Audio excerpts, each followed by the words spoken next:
Hello les amis, ndabaye kazi kuri Web TV nirayifuriza umunsi wa Mungu mwiza nibe vyiza. Yakuturabere hamwe amakuru inkino yiri wavuga hirya no kwisi mu binyisha amakuru bitandukanye. Duhere mu gihugu ca Espagne cyo mu Bwongereza, yatwe nandi makuru maravuga ko bakinyi b'abarundi basedo ntibazonkiza, basedo birahino nandi makuru menshi cyane mu vyukuri mudakwiye gucikwa uyu munsi kenekerezo bya gindwi z'ukwezi mu vyukuri kwa kabiri umwaka wa 2020. Amakuru yashika tuhere kumenyesha amakuru maka mu gihugu ca Espagne cyangwa ku rukino Real Madrid meratsinda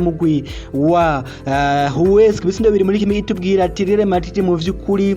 nta kwicara ati bisindo biri vya Rafael Varane yafashe umugwi kwigenza neza cyane ati Rafael Varane yifashe yihindura Sergio Ramos ati ndibisindo biri wenyene anigira umurideri afasha Real Madrid gutahukana intsinzi. AS mu gihugu ca Espagne yatubwira ati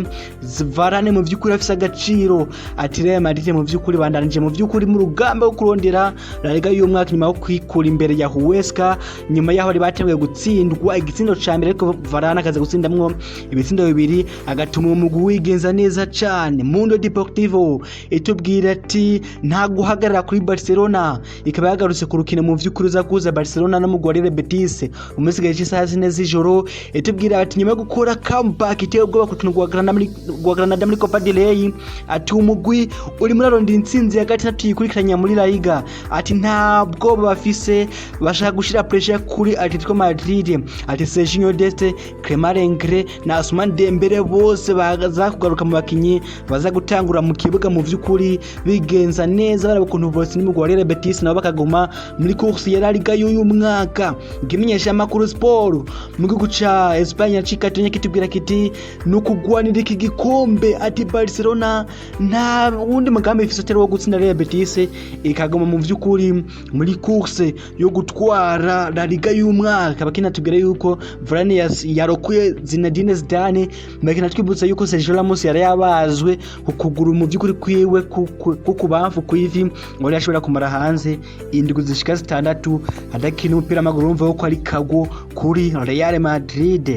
The Sun mu gihugu ca Ubwongereza ikabagaze ku rukino za guhuza Manchester City na Liverpool umunsi gacisa 12 n'igice itubwira bati bagaruka ku majambo mu vyukuri ya Pep Guardiola yishura Jurgen Klopp. Akaba ari Jurgen Klopp yari yatangaje yuko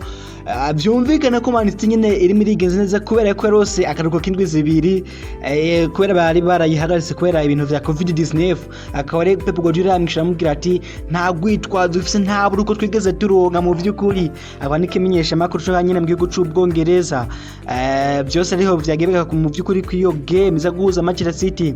na Liverpool. Daily Star itubwira ati ikintu ca mbere kimupira w'amaguru n'ugwitwazo. Akaba jahaza ku majambo Pep Guardiola marishura jagire ko bamubwira ati umupira w'amaguru ugwitwazo nico kintu ca mbere kibi kibaho ati nta gwitwazo rubaho urakora ugatsinda nta gwitwazo ruba mu mupira w'amaguru. Bagarutse no rukino rwa Manchester United inganije na Everton itsinda muri 3 kiribere ko Paul Pogba yasohoka mu kibuga ku note 30 mu vy'ukuri indwi agize imvune. Akaba kandi n'ikimenyesha makuru Express yagaze ku iyo game yahuje Man U kinagaruka no kuri Pep Guardiola abwira Jurgen Klopp ati ikintu ca mbere kibi mu mupira w'amaguru kuruta ibindi ni ugwitwazo nta kintu nakimwe cyo kwitwaza mu vy'ukuri muri football. Akaba ari uyu munsi gacisa 17:30 ku masaha yine wacu mu vy'ukuri teye imigwi ibiri mu gihugu c'Ubwongereza y'ibihanganga itana mu mitwe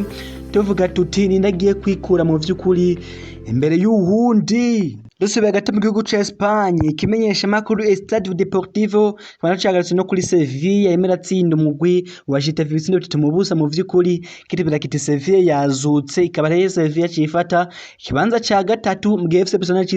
kubitira mu kibanza mu vy'ukuri ca kane. Sevilla amanota 42 mu gihe Barcelona ifise amanota 40 mu vy'ukuri 40. Akaba impamvu cyase tuko kuri Sevilla akaba harimo igitsino ca Munir El Haddadi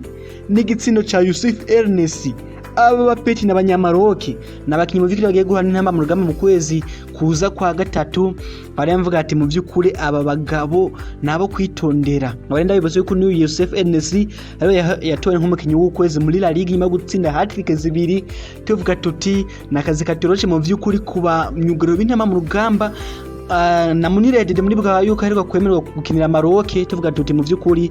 ni umukinyi wo kwitondera n'abagabo babiri mu vy'ukuri ba Seville n'abandi nka ba Hakim Ziyech mu vy'ukuri ubona ko arakazi katoroshe ku ntamba mu vy'ukuri mu rugamba aza bari muri qualification yo kurondera itike ya kane mu kwezi kwa gatatu mu mpera mu vy'ukuri abagabo mu vy'ukuri ba Maroc nayo kwitondera ariko nitwe kutangura kwiyumvira Maroc icyane murabizi yuko ari gutsinda Centre Africa. La Gazzetta dello Sport mu gihugu c'Ubutaliyano yagarutse kuri Juventus yatsinda AS Roma ibitsindo biri mu busa kitubura kiti Cristiano Ronaldo yongeye gukora amateka yigaragaza mu gitsino ciwe ca mbere mu vy'ukuri akaba mugabo yatsinze igitsino ciwe ca 15 mu 17 za Serie A isezo akaba yatsinze igitsino ciwe ca 23 mu 24 amaze gukina isezo mahiganwa yose akaba yatsinze igitsino ciwe ca 300 mu nkino mu vy'ukuri 116 amaze gukina kuva kwije imyaka 30 akaba mu vy'ukuri bavuga bati uko agendera kura nikagendera ba mwiza. Corriere dello Sport ikonagaza kuri Cristiano Ronaldo tubwira ati uyu mugabo ari ku rundi rwego mu vy'ukuri nta muntu azomukira kwa rero ari we top scorer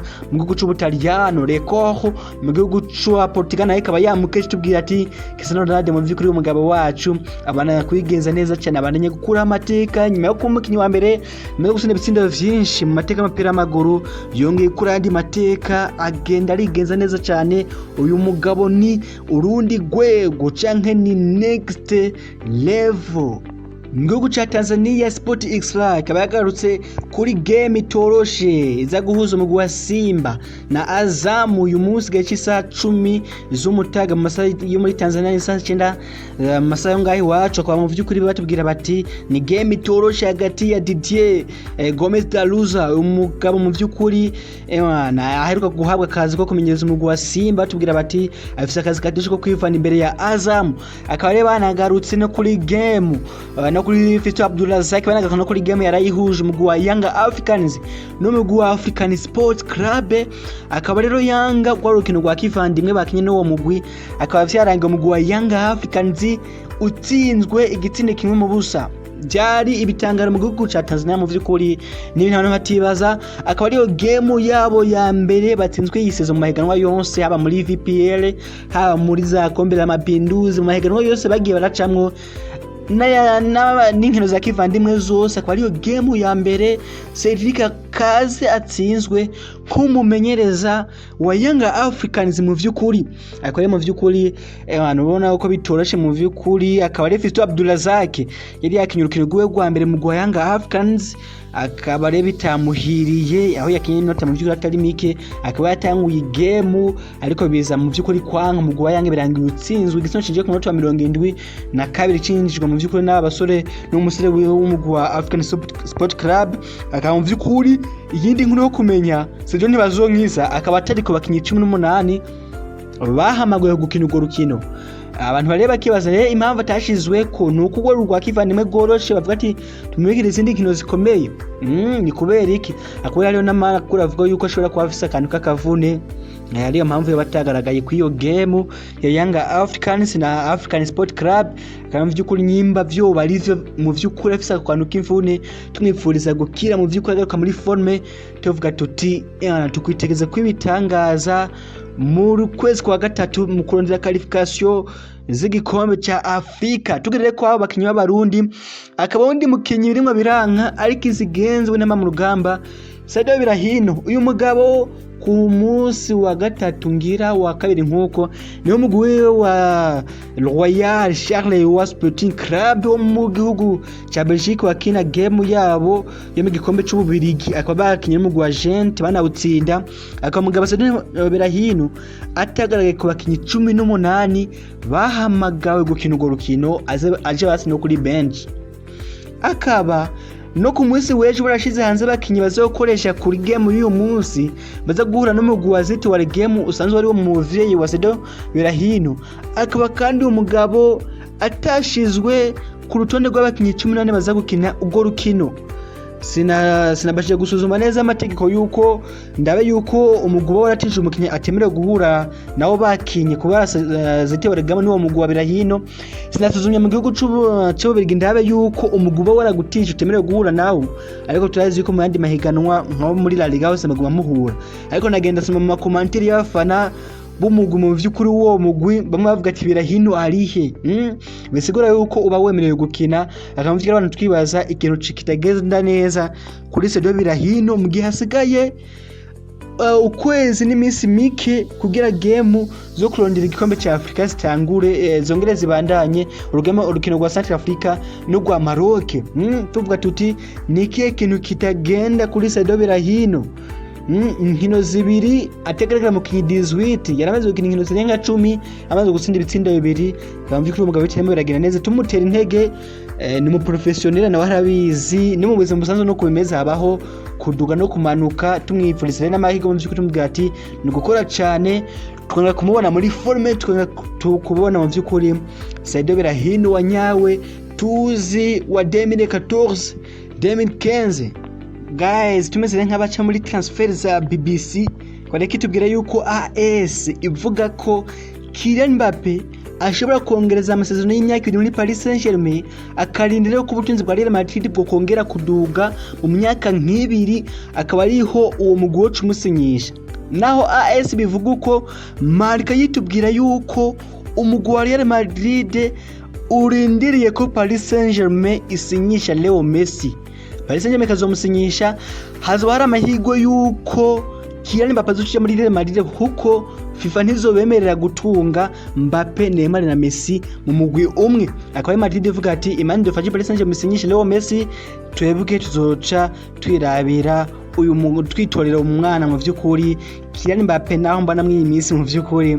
atari muri forme mu gihe Liverpool yo yipfuza gusinyisha gasore ka Leeds kitwara Rafinha kanya Brazil ivuga ati uwo mwana mu vy'ukuri ari ku rundi rwego. Akaba kandi mu yandi makuru ya transfer ari Sergio Ramos uyu mugabo akaba yabwiye Real Madrid ko atazi ni negotiations zihari akaba yavuze ati ni ibintu bibiri mwemera deal yanje yivye ndabasaba chankwe ngende ntavyo uvuga ngo tungere kunegosia naraje kuvuga mu vy'ukuri kwa Remy yandi makuru ari Neymar Junior mwarabimenye akaba mugabo agiye kongereza kontra mu vy'umugwi wa Paris Saint-Germain y'imyaka 4 nabambasa no bamaze kubimenyesha mugena Cristiano Ronaldo asa n'uri marapanga kongereza kontra shasha mu gwa Juventus mu kuzi imyaka 16 ku munsi wa Mungu. Akaba kandi mu yandi makuru ari Ole Gunnar Solskjaer nyuma yo kunganya n'umugwi wa Everton ibitsina mu bindi ku munsi w'ejo mwijoro akamugaba yavuze ati twebwe umugwi wacu wa United sumigo gukonsiderwa nk'umugwi muri akurikira igikombe cya Premier League y'uwo mwaka ti wapi twebwe ntimo turakurikira Premier League y'uwo mwaka akamuvika n'ijambo rimwe ravugisha afana ba Manchester United yavuga ati ibi nibiki izi mentalite z'uyu mumenyereza zirabaho. Akaba yamugiye abafana barimo barizere ko bo ha change Man City akaba rego na Solskjaer yavuze ati ntibishoboka twebwe nturi aba title chasers uyu mwaka mu vy'ukuri bona ko abafana ba Manchester United bose baciye bagwa mu kantu ari bibazo mu vy'ukuri byo kwibaza. Guys mugire umunsi mwiza nibihe vyiza murakoze cyane.